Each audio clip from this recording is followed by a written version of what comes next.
Good morning, everyone. So, the house project has begun. This is the beginning of our roughly 22 or 2300 square foot off-grid home that is going to be full solar with a wood boiler and a backup generator. Because to run hydro from the highway, which is straight that direction there, it was going to be about $200,000 by the time you clear the trees, run the poles, and build a road that accesses all the poles. So instead of that, we are going to do solar. So the general layout is big wall of windows with a fireplace overlooking the so-called backyard. Solar panels will be out on the ridge over there. The wood boiler system will be somewhere by the red trailer. And then that's the driveway where you come in.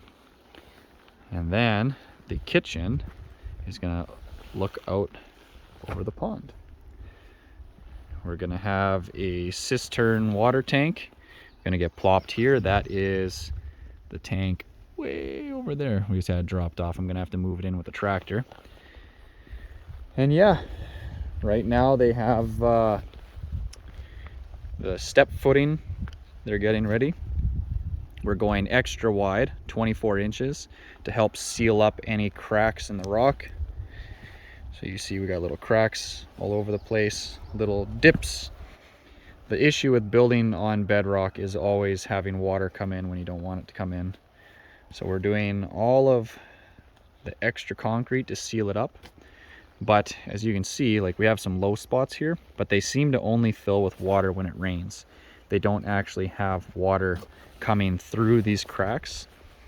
If it is, it moves fast enough, it doesn't sit. And as you can see, this is a lip in the bedrock, so to speak.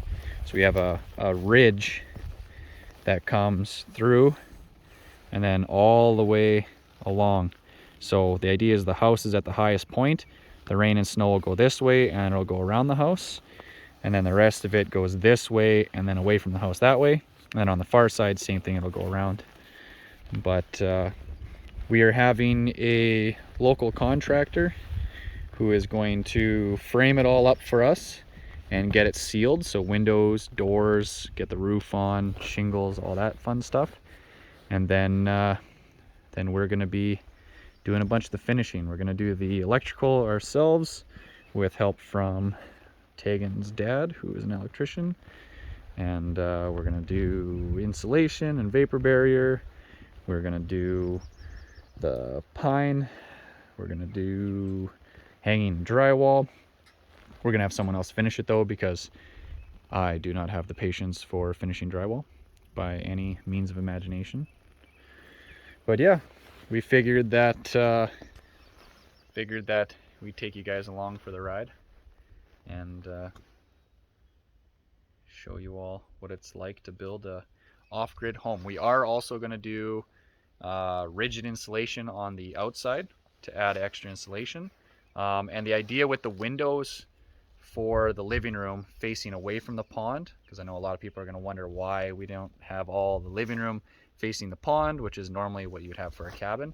The reasoning is thermals. So we want that sun to be beating in on us in the winter, because in the winters when you have highest energy consumption, you know, the more we can get in, the better. But we're also going to have fancier windows with the extra sunblock stuff and whatever you call it. Tegan knows all that details. Oh, and the other thing is we're also going to be doing a propane system. So because the backup generator is going to run on propane, we're going to have a tank anyway. We're going to run a natural gas forced air furnace that's converted to propane. You just put a different tip in it. And then we're going to do a propane cook stove and oven, and a propane hot water heater, and a propane clothing dryer. But the goal is going to be to eventually increase the size of our solar system to the point where we can eliminate the need for any propane stuff other than the backup generator. And then that way we'll be, you know, sustained ourselves. We don't have to worry about, you know, getting propane delivered and having stuff run that way. And our domestic hot water for the winter season when we have the boiler running, that's going to be heated by the wood boiler. So the lines will come from the wood boiler into the exchanger. It'll heat the water going into the tank. Then it'll run into a basically a radiator that's in the plenum of the forced air furnace, and that will heat the air as the furnace is circulating the air in the house, and that's how it'll be heated. So it won't be radiators, it won't be anything goofy like that. And yeah, no, we'll show everyone what is happening at 80 acres. So this will be last video till tomorrow when we're filming and we have some concrete coming. But I'm going to put that in a separate video, so that way you guys will come back and watch that. Oh, they got the rebar. I believe it's all done. They have all kinds. Oh, I guess I got to finish up this side here. That'll be tomorrow morning. And then, yeah, the concrete truck comes. So this is all the rock that I had to put in here. So they've just added some rebar. And then these baffles in here. So these baffles, I made these in our welding shop. It is 1/8 by 6 plate.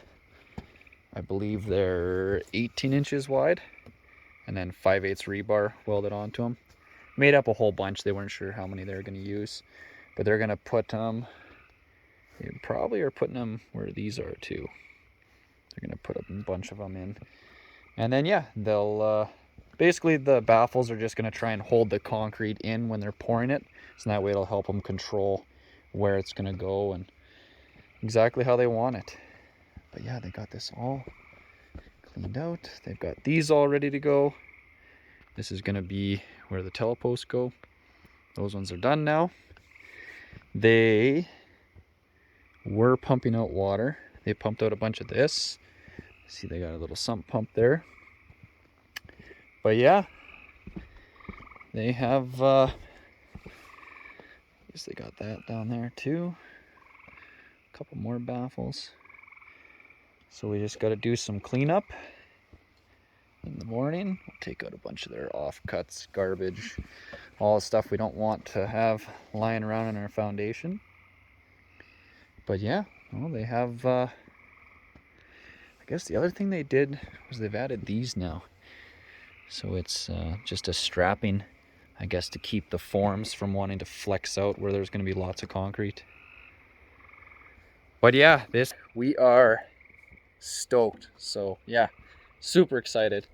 This has been seemingly slow progress, but I mean, obviously you want the foundation to be done correct, because if the foundation is wrong or not right or doesn't last, doesn't matter what you put on top of it, pretty much garbage. So it all starts with a solid foundation, and there's nothing more solid than bedrock, never mind when you do a little bit of concrete and rebar on top of that. So should be super strong, should last forever, which is kind of the hope and dream with this whole ordeal, is do it once. We don't want to go through all this stress more than we have to. But yeah, I think that's about it. You guys will catch up with me tomorrow when the pump truck is here and the concrete rolls in, and yeah, it'll be, then after this things should move pretty quick, right? Then you know, every day when I come to take a look at it, there will be walls and floors and then ceilings, and it'll start to actually look like a house, whereas right now it still just looks like not a whole lot. Basically Just some wood and some rock and some iron. But yeah, this is just, I just can't get over how pretty it is in here. Like, look at that. Just look at it. The pond. We're probably going to end up taking some of these trees out. Yes, they're pretty, but you can't see the pond. Unless we leave the pine trees. There's a little spruce down there too. And then we just take out the willows and trim it up a bit. Then you can see past it once the trees are taller. I don't know. That'll be up to Tegan to decide. I don't think I have much authority on that front. She makes a lot of those executive decisions, that is for sure. But yeah. Oh, we got some minnow action. Dragonfly. Look at that. No beavers right now. Thank goodness. I'm so sick and tired of beavers. But yeah. Yeah, you can see again from this angle how there's that height difference. So basically that'll be our wall. Somewhere like that, I'm imagining. So we're hoping to either here or by the tank over there have a man door.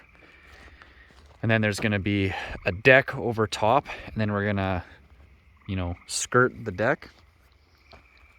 And then that way we can have storage outside here that won't necessarily be waterproof, but it'll keep most of the water and sun off of it. The deck will come to here somewhere.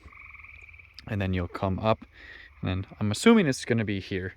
If you can come across the rock, you'll step up, boom, you'll be inside.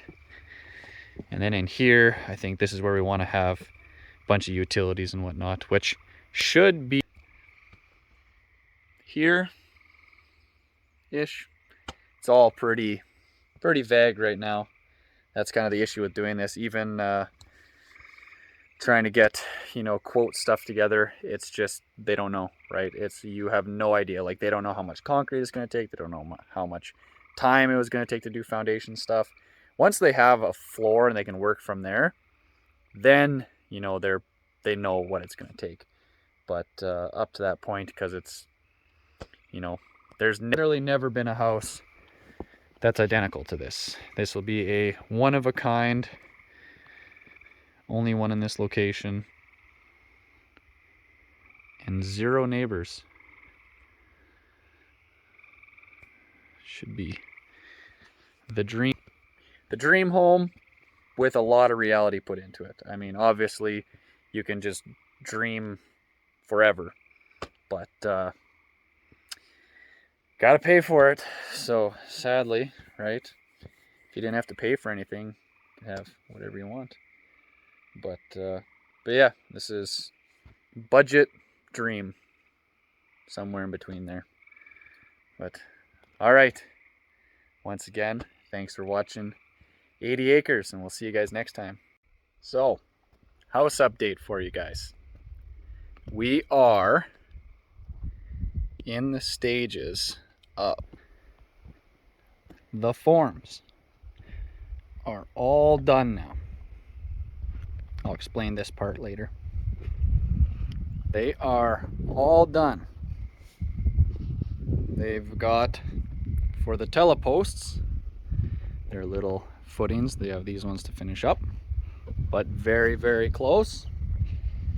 They have their corner marker things, whatever you want to call them. Those are down.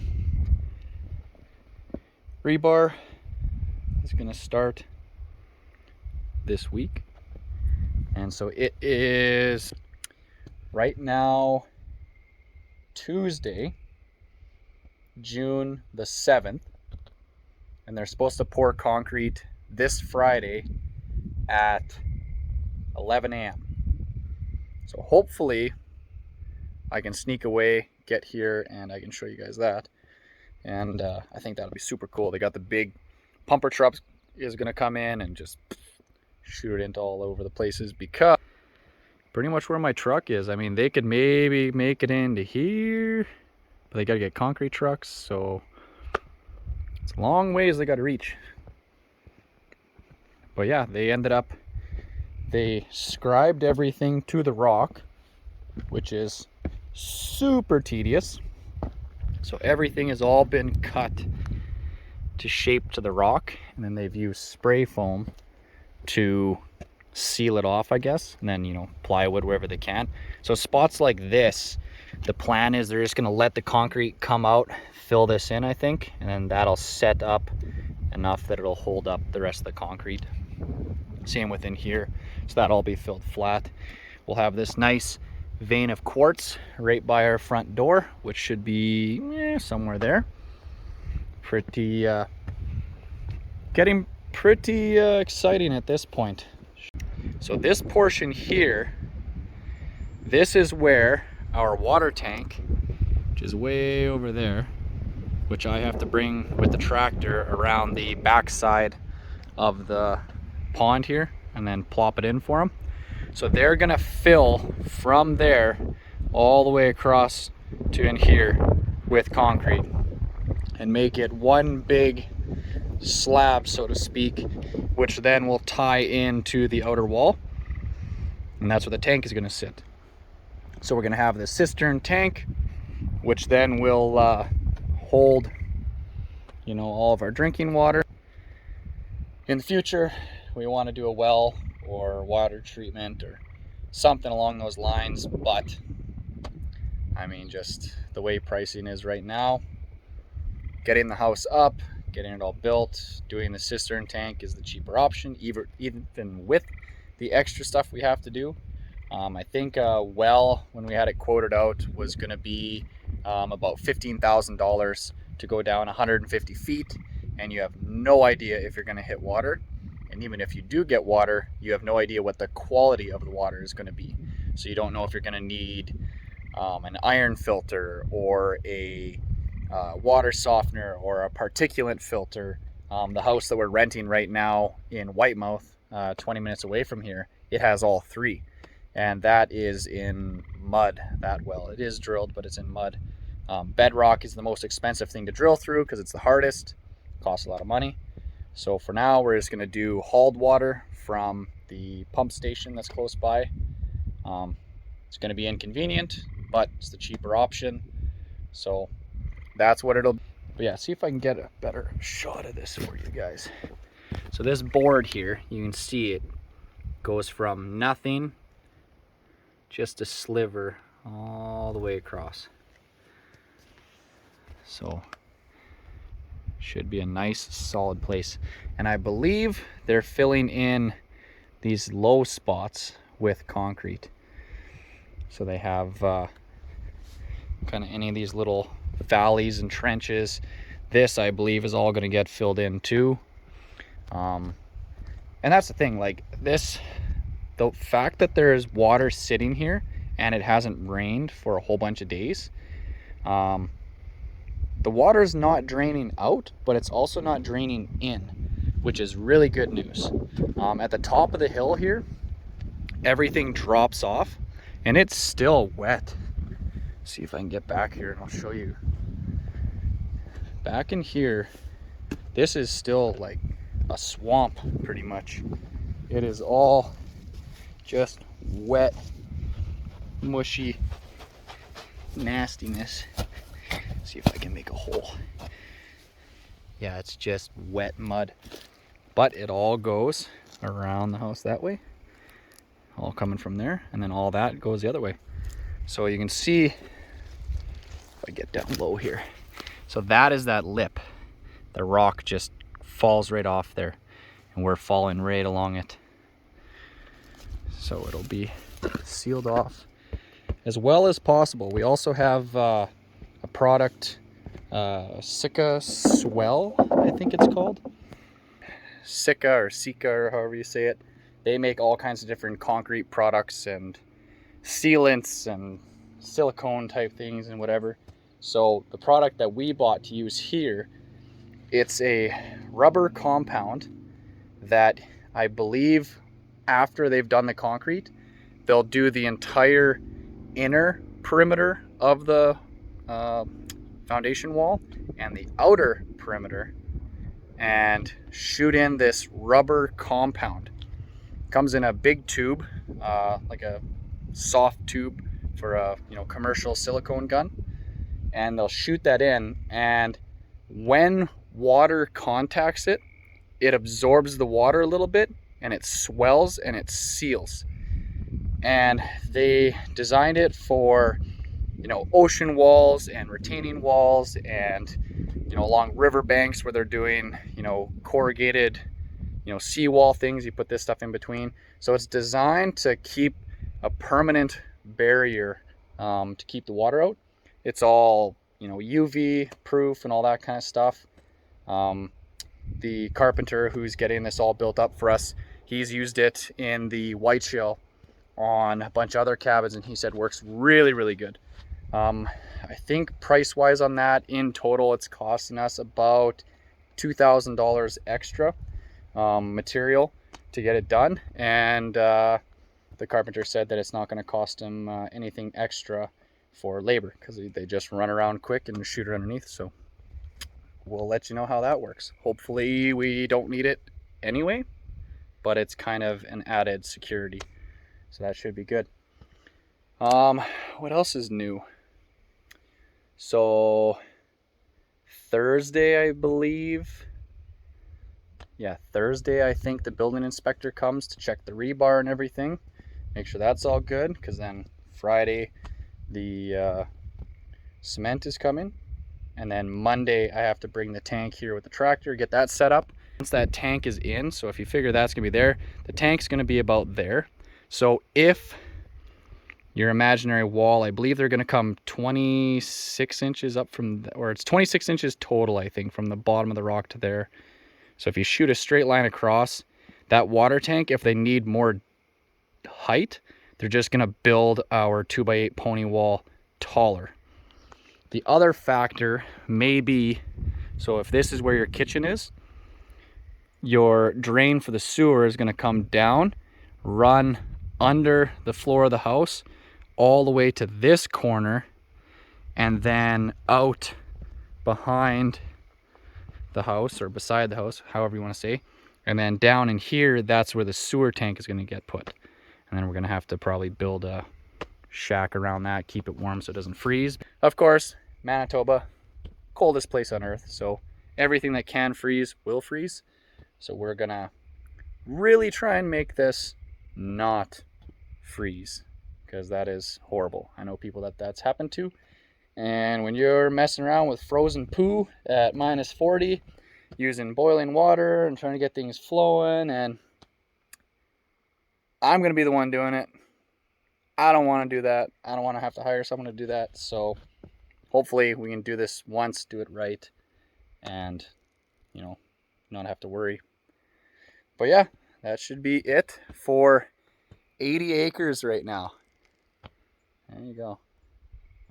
And man, we do have some sand flies, but no mosquitoes right now. It's so nice out. Why can't it be like this every day in Manitoba?